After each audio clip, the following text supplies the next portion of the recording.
జై శ్రీమన్నారాయణ.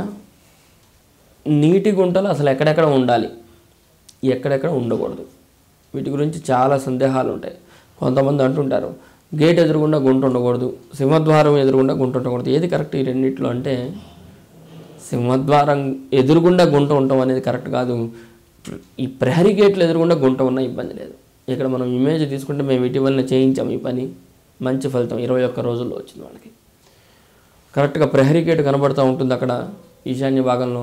దానికి ముందు భాగంలో ఒక 5-6 అడుగులు యువతల భాగంలో ఒక చిన్న గుంట తీయించాము. నీటి గుంట బావి లాంటిది ఒక 6-7 అడుగుల లోపలికి నీటిని సమృద్ధిగా నిల్వ చేసుకోవడానికి.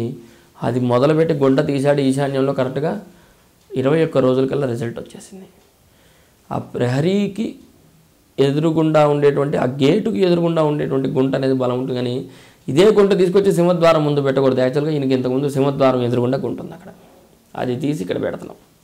కనుక ఏమిటంటే సింహద్వారాల ఎదురుగుండా గుంట ఉండకూడదు. నేను కూడా ఇంతకుముందు చెప్పా ఒక వీడియోలో. అదే గుంట ప్రహరీ గుంట ఉండొచ్చు, కానీ అక్కడ సింహద్వారం ఉండకూడదు. ఎందుకంటే ఎప్పుడైతే మనం ఇంటికి ఈశాన్యంలో ద్వారాలు పెట్టామో కంపల్సరీ అక్కడ గుంటలు ఉంటాయి. అదే ద్వారం తీసుకెళ్ళి గురు శుక్ర స్థానాల్లో పెడితే గుంట అనేది ఈశాన్యం ఉంటుంది, ద్వారం అనేది మధ్యలో పడుతుంది. చాలా తేడా ఉంటుంది. దీనికి చిన్న మార్పు అంతే.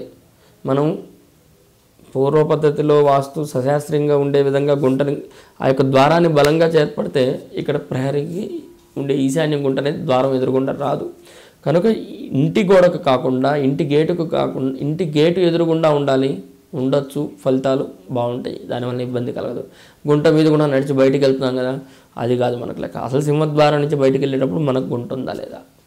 కనుక కొంచెం జాగ్రత్తగా ఆలోచించండి, లాజికల్గా ఆలోచించండి, శాస్త్రపరంగా ఆలోచించండి. అన్ని ఫలితాలు బలంగానే ఉంటాయి. జై శ్రీమన్నారాయణ.